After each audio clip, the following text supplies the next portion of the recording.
సదాశివసమారంభాం శంకరాచార్య మధ్యమాం అస్మదాచార్య పర్యంతాం వందే గురు పరంపరాం. అందరికీ స్వధర్మ వేదికకు స్వాగతం. మనం ఎన్నో విషయాలను చర్చించుకుంటూ ఇవాళ అన్ని మతాలలో సమానంగా మనకు స్వర్గము నరకము అనేవి కనబడుతూ ఉంటాయి.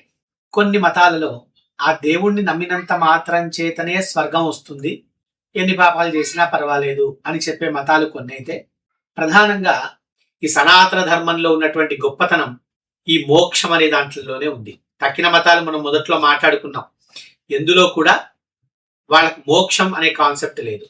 ఈ మోక్షం అనే కాన్సెప్ట్ కేవలం మన సనాతన ధర్మంలో మాత్రమే ఉంది. మన సనాతన ధర్మంలో నువ్వు దేవుణ్ణి నమ్మావా లేదా అనే విషయము దానికి ఎంతో కొంత ఫలం ఉన్నప్పటికీ, నువ్వు దేవుణ్ణి నమ్మావా లేదా అనే విషయము దోషాల వల్ల ఏవైనా పాపాలు ఉంటే గనక దానికి తగ్గిన నరకం అనుభవించి తీరాల్సిందే. అలాగే ఆస్తికుడైనప్పటికీ కూడా మనము చేసే కర్మలను ఆధారంగా చేసుకునే స్వర్గ నరకాలు అనేవి ఏర్పడతాయి. నువ్వు నాస్తికుడు అయినప్పటికీ నాస్తికత్వం వల్ల నువ్వు చేసే దాని వల్ల కలిగే మనం చేసినటువంటి పాపాలకు తగినటువంటి నరక బాధలు దుఃఖాన్ని మనం అనుభవించి తీరాల్సిందే. ఇక్కడ నరకము స్వర్గము అన్న కన్నా సుఖ దుఃఖాలు అని మాట్లాడుకుందాం. ఎందుకంటే నరకంలో దొరికేది కూడా మనకి దుఃఖమే కదా, స్వర్గంలో దొరికేది కూడా మనకు సుఖమే కదా. కాబట్టి ఈ సుఖము దుఃఖము అనేది ఆయా లోకాలలో మనము చేసుకున్న కర్మలకు తగ్గట్టుగా మనకు సంప్రాప్తం అవుతూ ఉంటుంది. దీన్ని మనం ఎలా చెప్తాము అంటే, పూర్వజన్మలలో చేసినటువంటి పూర్వము మన చేత ఆచరించబడినటువంటి వేదము ఏ కర్మలనైతే చేయమని చెప్పిందో వాటిని ఆచరిస్తే మనకు వచ్చేది పుణ్యము. వేటిని వద్దు అని చెప్తే వాటిని మనం ఆచరిస్తామో అలా ఆచరించినందువల్ల కలిగేది పాపము. పుణ్యం వల్ల సుఖం మనకొస్తే పాపం వల్ల దుఃఖం మన జీవితంలో సంప్రాప్తమవుతుంది. ఆ పాపపు యొక్క తీవ్రత చాలా ఎక్కువగా ఉన్నప్పుడు దానికి సంబంధించిన దుఃఖాన్ని ఇతర ఏ లోకాలలో అనుభవించడానికి అవకాశం లేదు. కాబట్టి వాళ్ళు నరకానికి వెళ్ళి అక్కడ తీవ్రమైన దుఃఖాలను అనుభవిస్తారు. అది కేవలం ఇంతకు ముందు చేసిన జన్మే అని చెప్పడానికి వీలేం లేదు. ఈ జీవుడు అనాది. ఎంతకాలం నుండి వీడిలా అజ్ఞానం అనే మహాసముద్రంలో కొట్టుమిట్టాడుతున్నాడో తెలియదు. ఎప్పుడో ఎక్కడో ఏ కాలంలోనో ఏ జన్మలోనో చేసిన పాపాలు ఈ రోజు పండి ఉండవచ్చు, లేదా ఈ జన్మలో చేసినవైనా పండిండొచ్చు, లేదా పూర్వజన్మలో చేసిందైనా, అంటే ఒక జన్మ ముందు చేసినవైనా పండిండొచ్చు, అంతకుముందు గత జన్మలలో ఎప్పుడో చేసిన పాపాలు పుణ్యాలు కూడా పండిండవచ్చు. ఏవి ఎప్పుడు ఎలా పండుతాయి అనేది మన చేతిలో లేదు. చెట్టు మీద 5-6 రకాల మామిడికాయలు వచ్చినప్పటికీ అన్ని ఒకేసారి పండవు కదా. పండిన వాటిని మనం తీసుకొని తిన్నట్టుగా మనం ఆచరించినటువంటి పాప పుణ్యాలలో ఏవైతే పండుతాయో ఆ పాపాలు లేదా పుణ్యాలు వాటి తీవ్రత, వాటి యొక్క స్థాయి ఏ లోకంలోనైతే వాడికి అనుభవించడానికి యోగ్యం అయి ఉన్నదో జీవుడు ఆ లోకాలకు వెళ్ళి అక్కడ అనుభవిస్తూ ఉంటాడు. తీవ్రమైనటువంటి పుణ్యం బాగా ఉన్నప్పుడు స్వర్గలోకంలో, ఎందుకంటే అక్కడ శరీరాలు అక్కడ ఉండే సుఖాన్ని అనుభవించడానికి తయారు చేయబడ్డవి కాబట్టి భూలోకంలో అంత సుఖం దొరకదు. అందువల్ల వేదాలలో కూడా యజ్ఞయాగాది క్రతువుల ద్వారా స్వర్గలోకంలో ఉండేటువంటి అమోఘమైన సుఖాలను అనుభవించాలి అని చెప్పి మనకి తెలియబడుతుంది. జ్యోతిష్టోమేన స్వర్గకామో యజేత, ఇట్లాంటి అనేక రకాల వాక్యాలు మనకు కనబడుతూ ఉంటాయి. ఇక పాపకర్మలు కూడా అంతే. తీవ్రమైన పాపాలు చేసినప్పుడు అవి నరకలోకంలో అనుభవిస్తాం. కాస్త తక్కువగా ఉన్నప్పుడు ఆ దుఃఖాన్ని మనం భూలోకంలో స్థావర జంగమాత్మకమైన రూపములలో, లేదా మనకి 4 రకాలుగా అండజములు అంటే గుడ్డులోంచి పుట్టే జీవరాశులు, అలాగే ఉద్భిజ్జములు విత్తనాల్లోంచి వచ్చే జీవరాశులు, స్వేదజములు మురికిలోంచి వచ్చే జీవరాశులు, అదేవిధంగా జరాయుజములు పశువులు లేదా మనుషులు. మనిషి కూడా ఒక రకమైనటువంటి పశువుల కోవలోకి వస్తాడు. పాశము వల్ల బంధించబడిన వాడు కాబట్టి పశువు అని అర్థం మామూలుగా.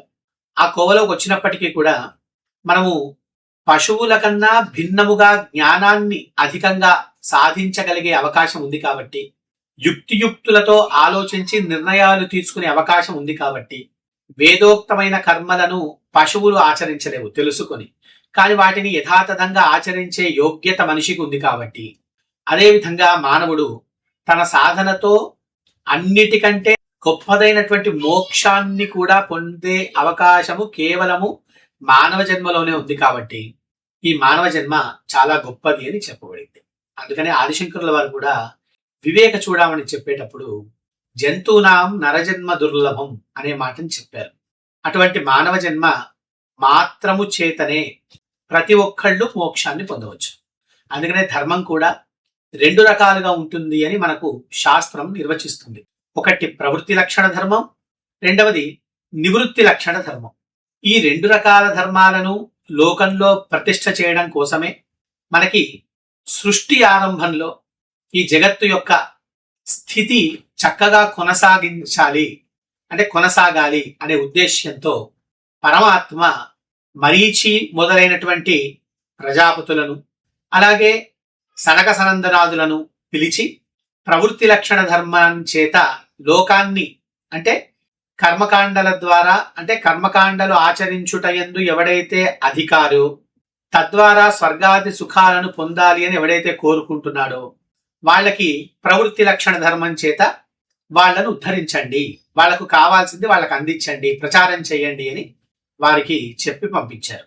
ఈ ప్రవృత్తి లక్షణంలో మనకు వచ్చేవి కర్మకాండలు, ఉపాసనా మార్గము, ఆగమాలు, దేవతా అర్చనా విధానాలు మొదలైనవన్నీ కూడా దీంట్లోకి వస్తాయి. ఇక నివృత్తి లక్షణం ధర్మం గ్రాహయామాస అని చెప్తారు. ఇవి 2 కూడా వేదోక్తం.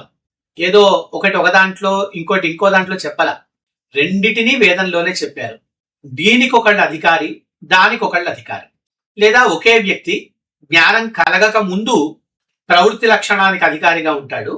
నిష్కామ్యముగా కర్మలను ఆచరించి చిత్తశుద్ధి పొంది గురువుల ద్వారా వేదాంత వాక్య శ్రవణం చేసిన తర్వాత వాడికి ఆత్మ విషయమై ఎప్పుడైతే జ్ఞానం కలిగి తద్వారా వైరాగ్యాది సాధన చతుష్టయ సంపత్తి కలిగిందో నేను ముక్తిని పొందాలి అనే కోరికని వాడు ఎప్పుడు మనసులో పెట్టుకుంటాడో వాడు నివృత్తి లక్షణమైనటువంటి మోక్షానికి అర్హుడవుతాడు. ఇట్లాంటి వాళ్ళకి ఉపదేశం చేసి ఉద్ధరించమని సనక సనందనాదులకు ఉపదేశం చేశారు అని మనకి ఆ శంకర భగవత్పాదుల వారు భగవద్గీత భాష్య భూమికలో చాలా సుస్పష్టంగా చెప్పారు. ఈరోజు మనం విచారణ చేయాలనుకున్న విషయం కూడా కరెక్ట్ గా దీని గురించే. ఈ మోక్షము మనం ఆల్రెడీ చెప్పుకున్నాం. మంచి కర్మలు స్వర్గలోకంలో సుఖానికి, అదే విధంగా భూలోకంలో వచ్చే సుఖానికి, అలాగే చేసిన పాపకర్మలు నరకలోకంలో కలిగే దుఃఖానికి, అలాగే భూలోకంలో ఇంకా ఇతర లోకంలో ఎక్కడెక్కడైతే మనకు దుఃఖాలు కలుగుతాయో అక్కడక్కడ తగిన దుఃఖాలు కలగడానికి కారణమైతే నిష్కామ్యముగా అంటే ఎటువంటి కోరిక లేకుండా కర్మయోగము అని చెప్తారు భగవద్గీతలో. అటువంటి కర్మయోగము చేత నిష్కామ్య కర్మానుష్ఠానం గనక చేస్తే చిత్తశుద్ధి ద్వారా మోక్షం కలుగుతుంది అని అద్వైత వేదాంతులు తెలియజేస్తారు. సరిగ్గా ఇదే మోక్షాన్ని రకరకాల వాళ్ళు అంటే మన సనాతన ధర్మంలో కూడా పరమాత్మను అనేక రకాలుగా దర్శించారు. అందుకనే మనకు ప్రపంచంలో ఎక్కడ లేనన్ని దర్శనాలు మనకున్నాయి. ఆ పరమాత్మ తత్వాన్ని అనేక రకాలుగా దర్శించి చెప్పారు. అట్లాంటి దర్శనాలలో మోక్షాలు ఎలా చెప్పబడ్డాయి అనే విషయాన్ని మనం తెలుసుకుంటూ అద్వైత కోణంలో మోక్షానికి ఉన్నటువంటి గొప్పతనం ఏమిటి, ఇతర దర్శనాలలో అద్వైత వేదాంతంలో చెప్పబడినటువంటి దీంట్లో ఉన్నటువంటి భేదం ఏంటి అనే దాన్ని కూడా మనము క్లుప్తంగా చక్కగా ప్రమాణపూర్వకంగా తెలుసుకునే ప్రయత్నం చేద్దాం. అందరి కోసం ఈ విషయాన్ని తెలియచేయాలి. మనలో చాలా మందికి ఈ మోక్షము అంటూ ఉంటారు. ఈ మోక్షము శాశ్వతంగా ఉండేదా, మళ్ళీ భూమి మీదకి తిరిగి వచ్చేదా, లేదా మళ్ళీ జన్మ కలుగుతుందా, మోక్షం అంటే వచ్చేదా, స్వతసిద్ధమైందా, ఇట్లా అనేక రకాల ప్రశ్నలు ఉంటాయి. దానికోసమని ఈ చిన్న వివరణ ఇచ్చే ప్రయత్నం చేస్తున్నాను. అందరూ కొంచెం ఆలస్యం అనిపించినా, ఎందుకంటే వీడియో అందరికీ అర్థం అవ్వాలనే ఉద్దేశ్యంతో కొంచెం లెంతీగా అవుతుంది. ఎందుకంటే ఇంత గొప్ప విషయాన్ని కొన్ని సంవత్సరాల పాటు కష్టపడి తెలుసుకున్న విషయాలని పావు గంటలో చెప్పేయటం అంత సులువుగా జ్ఞానం గనక ఉంటే 10 నిమిషాలలో నాలెడ్జ్ని ఇవ్వటము అనేది సాధ్యపడే విషయం కాదు. కాబట్టి మనకు వేరే వేరే విషయాలు, రాజకీయపరమైన విషయాలు అన్నీ కూడా 5-10 నిమిషాల్లో చూసి సంతోషపడదాం. కానీ ఇటువంటి ఆధ్యాత్మికపరమైన విషయంలో కాస్త సమయాన్ని ఏర్పరచుకొని చూసే ప్రయత్నం చేయండి. దీనివల్ల కొంత మీకు ఇబ్బంది కలగవచ్చు, కానీ మీరు ఏర్పాటు చేసుకునే ఈ 10-15 నిమిషాల కంటే ఎక్కువగా మీరు వెచ్చించే ఈ సమయం మనని మనం ఉద్ధరించుకోవడం కోసమే అనే విషయం మట్టుకు మనం ఖచ్చితంగా గుర్తుపెట్టుకోవాలి. అంటే మన కోసమే మనం కష్టపడుతున్నాం కాబట్టి మన కష్టం ఎప్పుడూ వృధా కాదు. ఇది మీరు మనసులో పెట్టుకుంటారని, కొంత నా కోసం కష్టపడి దీన్ని చూస్తారని ఆశిస్తూ నేను ముందుకెళ్తున్నాను. మనకి అనేక దర్శనాలు ఉన్నప్పటికీ సాధారణంగా మనం కొన్నిటి గురించి ముందుగా మాట్లాడుకుందాం. ఎందుకంటే చాలా విషయాలు చెప్పాలంటే చాలా సమయం పడుతుంది.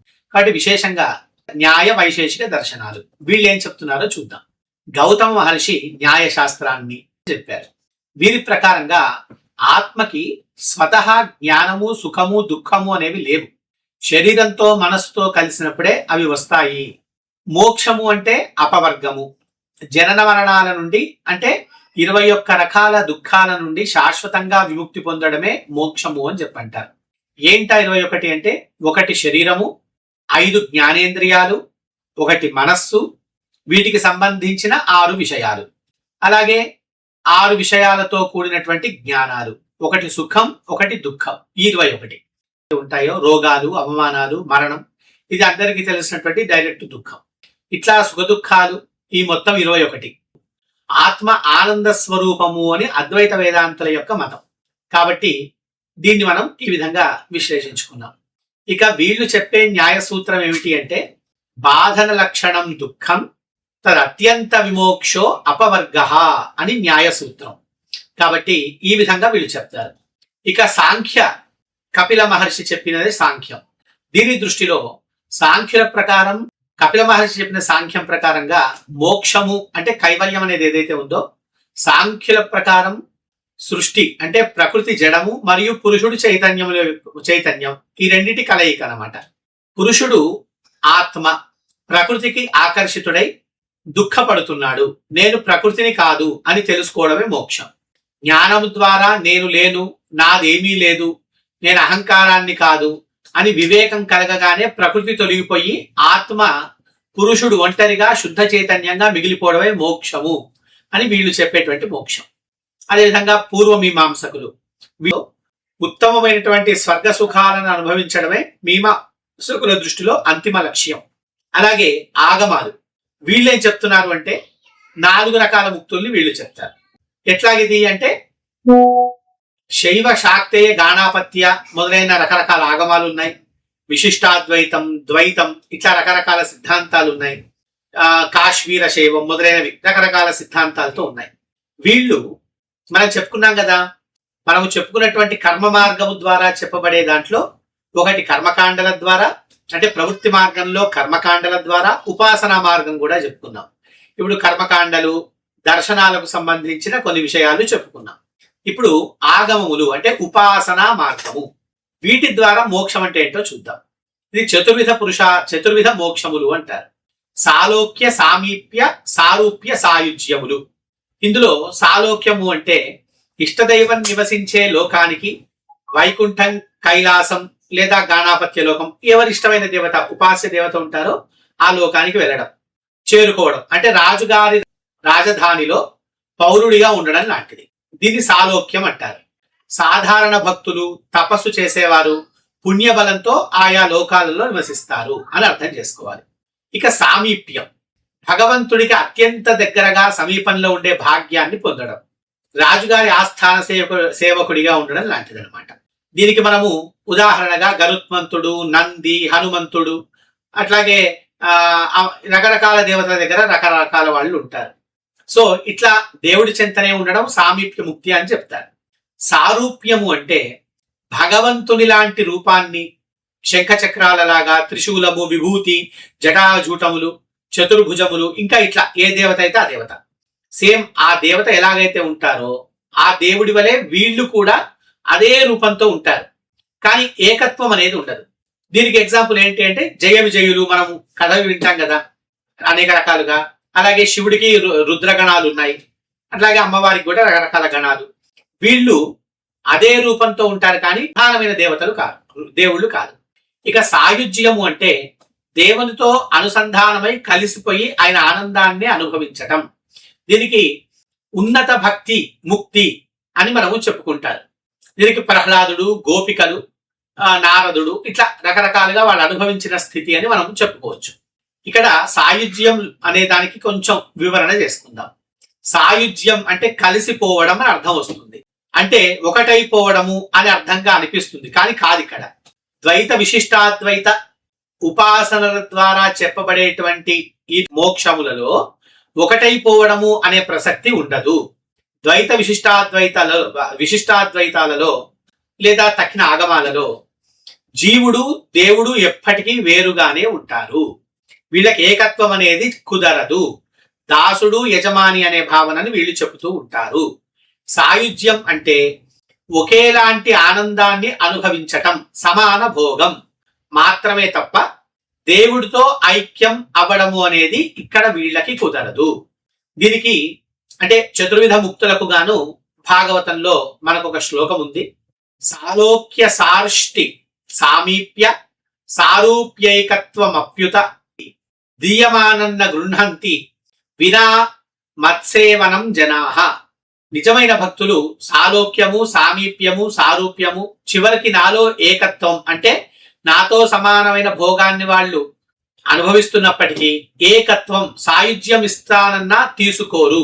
వారు కేవలం నా సేవను, భక్తిని మాత్రమే కోరుకుంటారు అని భాగవతంలో చెప్పిన మాట మనకు ఒకటి కనబడుతూ ఉంది. ఇక అద్వైత వేదాంత ఖండన అంటే తక్కిన భక్తులను, వాళ్ళ మార్గాలను తప్పు అని దూషించడం అని కాదు. వాళ్ళ సిద్ధాంతంలో వాళ్ళు చెప్పారు, అదంతా వ్యావహారికంగా సత్యమే. కానీ అద్వైతము వ్యావహారం కన్నా కూడా పారమార్థిక సత్యానికి విలువ ఎక్కువగా ఇస్తుంది. ఇది మనం అర్థం చేసుకోవాలి. అద్వైతము ఏ దర్శనాన్ని, ఏ మతాన్ని ఇది తప్పు అని ఖండించలేదు, లేదా మేము అద్వైతం చెప్పిన మాట వాళ్ళు ఒప్పుకోవట్లేదు కాబట్టి మేము ఖండిస్తున్నాము అని ఖండించలేదు.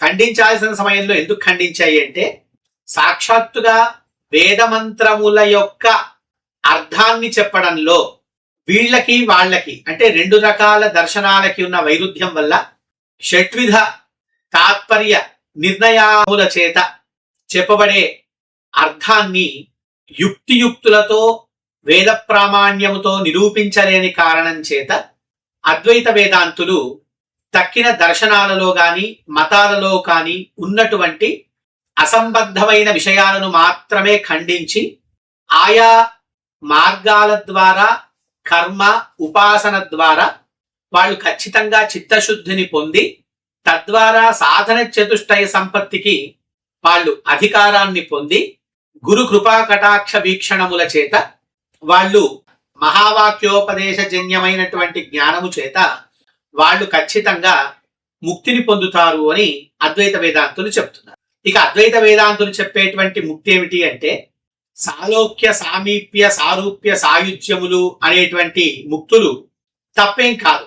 వాళ్ళ ద్వైత విశిష్టాద్వైత లేదా ఇంకా దర్శనాలు ఏవైనా కావచ్చు, రకరకాల మతాలు ఆగమాలు, వాటిల్లో చెప్పబడేటువంటి మార్గాల ద్వారా వాళ్ళు పొందేటువంటి వైకుంఠం కావచ్చు, కైలాసం కావచ్చు, బ్రహ్మలోకం కావచ్చు, మణిద్వీపం కావచ్చు, సూర్యలోకం కావచ్చు, ఇంకేవైనా కావచ్చు, అవన్నీ పవిత్రమైనవే, అవి చాలా గొప్పవి, అవేమి తక్కువ తప్పు అని చెప్పట్లా. కానీ అవేవి కూడా పర్మనెంట్ కావు, శాశ్వతమైన మోక్షాలు కావు, అవి అనిత్యములే అని చెప్తుంది. అట్లెట్లా చెప్తారండి మీరు అంటే, దానికి కొన్ని ప్రమాణాలు ఉన్నాయి, వాటిని కూడా మనం చూసుకుంటూ తార్కికంగా కూడా వాటిని ఆలోచించుకుంటూ ముందుకెళ్దాం. ఇక్కడ ఎవరిని మనం దూషించడం లేదు, అన్ని మతాలు గొప్పవే. ఏ స్థాయిలో ఎవరు సాధన చేయగలుగుతారో ఆ స్థాయిలో ఉన్న వాళ్ళకి ఆ మార్గం గొప్పదే. ఎప్పుడూ మనం ఎవరిని దూషించడం లేదు.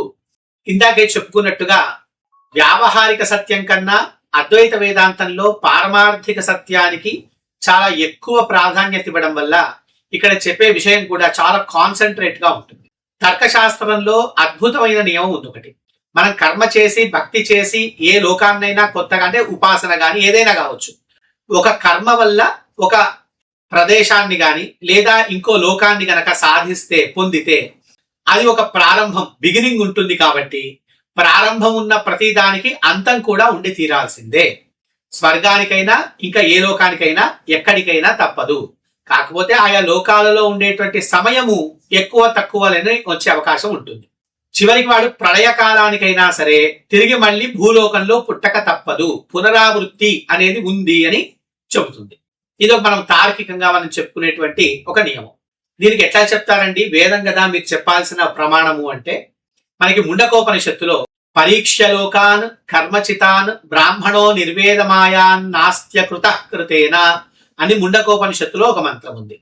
కర్మల ద్వారా సంపాదించిన లోకాలను పరీక్షించి విరక్తి పొందాలి.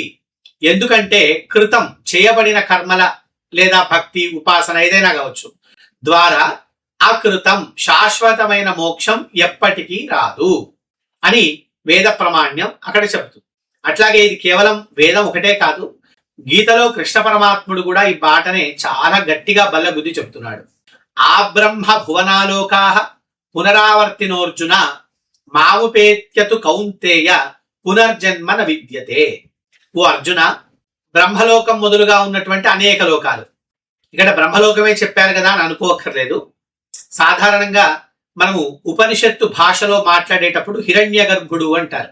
అంతకు పైన సాకార బ్రహ్మ అని చెప్తారు, నిరాకార బ్రహ్మము అసలైన వాడు అని చెప్తారు.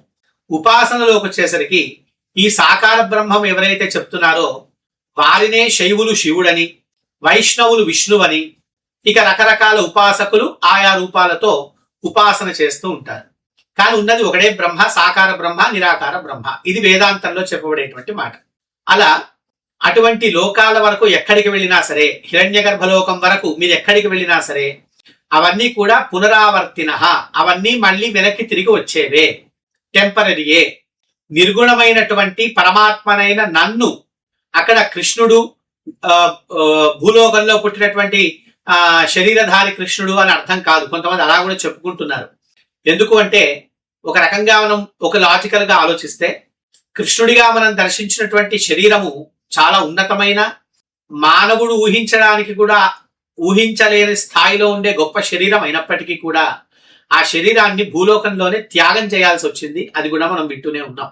కాబట్టి నన్ను పొందుతారు అనే మాటకు అక్కడ అర్థం ఉండదు. కృష్ణుడు గీతలో ఎక్కడ కూడా తనను తాను మానవ మాత్రుడిగా చెప్పుకోలేదు. అలా అర్థం చేసుకోవడమే అర్థం. ఆయన సాక్షాత్తు కృష్ణస్తు భగవాన్ స్వయం, ఆయన భగవంతుడండి. ఆరు రకాలైనటువంటి ఉత్పత్తించ వినాశంచ భూతానాం ఆగతింగతిం వేత్తి విద్యామవిద్యాంచ షడైతే భగవదీరితం అన్నటువంటి ప్రమాణాన్ని ద్వారా ఆయన షడ్గుణ అంటే 6 శక్తులు తన యందు ఉన్నాయి. ఎట్లా మానవుడి యందు షడ్భావ వికారాలు ఉంటాయి. ఇటువంటి షడ్భావ వికారాలతో కూడిన వాడు ముక్తి పొందడము అంటే కర్మ ద్వారా, ఉపాసన ద్వారా చెప్పబడినటువంటి ముక్తి మాత్రమే కాదు, దానికి అతీతంగా నిర్గుణమైనటువంటి నిరంజనమైనటువంటి పరమాత్మతత్వాన్ని పొందడమే. దాన్నే కృష్ణుడు చెప్పాడు. అంతేకాదు పుణ్యం అయిపోగానే మళ్ళీ నేల రాలుతారు అంటే కింద పడతారు అని చెప్పడానికి కూడా తేతం భుక్త్వా స్వర్గలోకం విశాలం క్షీణే పుణ్యే మర్త్యలోకం విశంతి అని గీతలోనే చెప్తారు. మళ్ళీ అంతవరకే కాదు, ఇతర దర్శనాలలో, ఉపాసనా మార్గాలలో దాసభావం చాలా ప్రధానంగా ఉంటుంది. అంటే డ్యూయాలిటీ అనేది అక్కడ ఖచ్చితంగా ఉంటుంది. ద్వితీయాద్వై భయం భవతి అథతస్య భయం భవతి ఇట్లాంటి మంత్రాలు కూడా ఎక్కడైతే ద్వైతాన్ని చూస్తారో అక్కడ భయం ఖచ్చితంగా ఉండే తీరుతుంది అని చెప్పి మనకి సాక్షాత్తు వేద మంత్రాలే చెప్తున్నాయి. సో డ్యూయాలిటీ వల్ల సంపూర్ణమైన సుఖం కలిగే అవకాశాలు లేవు. మరి అద్వైత ఆనందాన్ని ఎలా పొందాలండి అంటే, మనకు ఉపదేశించబడిన కర్మలను స్వధర్మపరంగా ఆచరిస్తూ సద్గురువుల యొక్క కృపా కటాక్షముల చేత ఎప్పటికో చిత్తశుద్ధి మనకు బాగా కలిగితే, ఆ సద్గురువుల యొక్క ఉపదేశానుసారం మనకు కలిగేటువంటి మహావాక్యోపదేశజన్య జ్ఞానము వల్ల నేను బ్రహ్మనే అయ్యున్నాను అనేటువంటి అనుభవం కలిగిన వాడికి ముక్తి. వాడికి మళ్ళీ పునరావృత్తి అనేది ఉండదు. ఎందువల్ల అంటే ఇది ఏదో వైకుంఠము, కైలాసము, గాణాపత్యలోకము, మణిపూరము అట్లా కలిగినటువంటి ముక్తి కాదు. ఇది తపస్సు చేతనో లేదంటే కర్మ చేతనో ఉపాసన చేతనో కలిగినటువంటి మోక్షం కాదు. ఇది రియలైజేషన్, తాను ఎవరు అని తనను తాను తెలుసుకోవడం వల్ల కలిగేటువంటి వ్యవహారం. ఇక్కడ మోక్షం అంటే ఎక్కడికో వెళ్ళడం, గమ్యము కాదు. మోక్షం అంటే ఏదో కొత్తగా పొందడం, సాధ్యము కాదు. మోక్షం నీలోనే నీ స్వభావంగా ఎప్పటికీ ఉంటుంది. దాన్ని నువ్వు తెలుసుకోవడమే ముక్తి అని వేదాంతం మనకు తెలియజేస్తుంది. ఎట్లాగది? మెడలో ఉన్న బంగారు గొలుసు చూసుకోకుండా పోయింది అందట ఒక అమ్మాయి. ఎవరో మెడలో ఉంది చూసుకో తల్లి అనేసరికి ఆ బంగారు గొలుసు దొరికింది అందట. అది పోతేగా దొరకడానికి. అలాగే మన నిజతత్వాన్ని మనము కోల్పోకపోయినప్పటికీ అజ్ఞానం వల్ల మనం ఏదో జీవుడిగా మారిపోయాము అని భావిస్తాం. వేదోక్తమైనటువంటి కర్మలను నిష్కామ్యముగా ఆచరించే చిత్తశుద్ధి ద్వారా సాధన చతుష్టయ సంపత్తిని పొందిన తర్వాత వివేక వైరాగ్యాల వల్ల సద్గురూపదేశం వల్ల మనకు కలిగేటువంటి అద్వైత వేదాంత జ్ఞానం ఏదైతే ఉందో దాని ద్వారా కలిగేదే మనకు ముక్తి అని ఇక్కడ చెప్పబడుతుంది. వాటినే మనము తత్వమసి ఇత్యాది అనేక మహావాక్యాల ద్వారా మనం వింటూ ఉంటాం. కాబట్టి ఎప్పుడైతే నేను శరీరాన్ని కాదు బ్రహ్మను అనే అపరోక్షానుభవం కలుగుతుందో ఆ క్షణమే ముక్తి లభిస్తుంది. అది చనిపోయిన తర్వాతో లేదా ఉపాసన పూర్తయ్యాకో ఈ మొత్తం ప్రళయం అయిపోయాకో వచ్చేటువంటి ముక్తి కాదు. మరి ఏంటది? బ్రహ్మవిత్ బ్రహ్మైవ భవతి. బ్రహ్మమును తెలుసుకున్నవాడు బ్రహ్మమే అవుతాడు.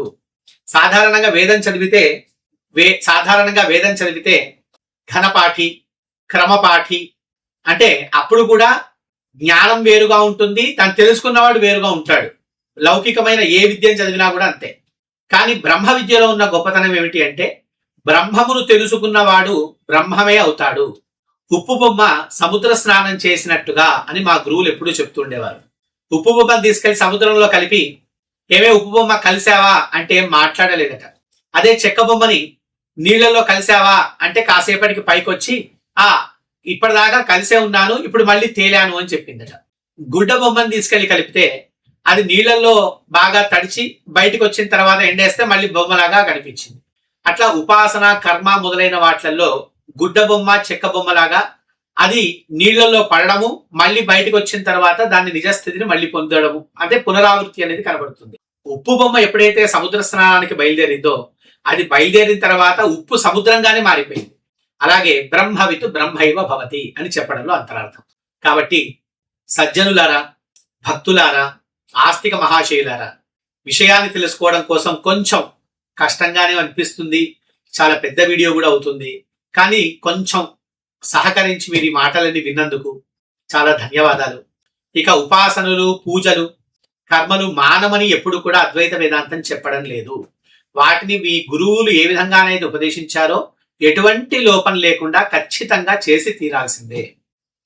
కానీ అద్వైత వేదాంత మార్గంలో చెప్పబడినటువంటి మోక్షం కావాలి అనుకుంటే గనక ఈ లోకము కానీ ఇహలోక పరలోక అంటే అన్ని లోకాల యందు ముందు ఏ లోకంలో అనుభవించే సుఖం కూడా నాకు అక్కర్లేదు అని వదులుకునే గొప్ప హృదయం మనకు కావాలి. వివేక వైరాగ్యాలు మనకు కావాలి. అది ఎట్లా కలుగుతాయండి వివేక వైరాగ్యాలు అంటే అది కేవలం నిష్కామ్య కర్మానుష్ఠానం వల్ల మాత్రమే లభిస్తుంది. కాబట్టి అటువంటి నిష్కామ్య కర్మానుష్ఠానాన్ని ఆచరిస్తూ ఉండండి. దానివల్ల మీ కోరికలు తీరవేమో, ఈ లోకంలో ఇబ్బందులు కలుగుతాయేమో అని కూడా మీరు భయపడక్కర్లేదు. ఆ పరమాత్మ అనన్యా చింతయంతో మాం ఏ జనా పర్యుపాసతే తేషాం నిత్యాభియుక్తానాం యోగక్షేమం వహామ్యహం అని చెప్పారు. కాబట్టి అనన్య భక్తి నా ఈ జీవుడిగా చెప్పబడే వాడికి పరమాత్మ ఎప్పుడు భిన్నుడు కాదు. అజ్ఞానం వల్ల నేను భిన్నత్వాన్ని దర్శిస్తున్నాను తప్ప అనన్య, అతడు అన్యుడు కాదు. అతని స్వరూపమే నేను, నా స్వరూపమే అతడు. మాలో భేదం లేదు, ఒకటే. కానీ అజ్ఞానం వల్ల తనను ఈశ్వరుడిగా నన్ను జీవుడిగా నేను అనుభవించే ప్రపంచం పరమాత్మకి నాకు భిన్నంగా ఉన్న ప్రకృతిగా దర్శిస్తున్నాను. ఇది కేవలం అజ్ఞానం వల్ల కలిగినటువంటి దోషమే తప్ప వాస్తవానికి ఇవన్నీ లేవు అనేటువంటి ఉద్దేశ్యంతో గురువు యొక్క అనుగ్రహం వల్ల మనకు నిదానంగా అర్థమవుతుంది. అలా అర్థమైన నాడు మనమందరము ఖచ్చితంగా యథార్థానికి మనమందరము అటువంటి ముక్తిని పొందే ఉన్నప్పటికీ ఆ స్థితిని మనము తెలుసుకోలేని కారణం చేత మనకు ముక్తి లేదు అని భావిస్తున్నాం. గురు కటాక్షం వల్ల ఎప్పుడైతే ఆ సద్గురు కటాక్షం వల్ల మనకు ఆ అనుభవం బ్రహ్మానందానుభవం లభిస్తుందో మనం అందరము కూడా ముక్తులం అవుతాం. అటువంటి అద్వైత జ్ఞానం అందరికీ లభించి అందరూ కూడా సరైన మార్గంలో నడుస్తూ భక్తి కర్మ ఉపాసన అన్నిటినీ చక్కగా ఆచరిస్తూ అందరూ ఆనందంగా ఉండాలని, ఇటువంటి ఎన్నో విషయాలను మళ్ళీ మనం ఇంకా తెలుసుకోవాలి అనే ఉద్దేశ్యంతో, అంతవరకే కాదు మనం తెలుసుకుంటున్న విషయాలను మన పిల్లలకు కూడా నేర్పించాలి, మన చుట్టుపక్కల వాళ్లకు చెప్పాలి. కాబట్టి ఇలాంటి ఎన్నో విషయాలని ముందు మనం తెలుసుకోవాలి, మన బంధుమిత్రాదులతో చర్చ చేసుకోవాలి, మన పిల్లలకు మనవళ్లకు కూడా నేర్పించాలి. ఆ మార్గంలో మనం నడవాలి. మనందరికీ ఆ జగద్గురువుల యొక్క కృపాకటాక్షములు ఎల్లప్పుడూ ఉండాలి అని మనసా వాచా కర్మణ ప్రార్థన చేస్తూ కృష్ణం వందే జగద్గురుం శంకరం లోకశంకరం.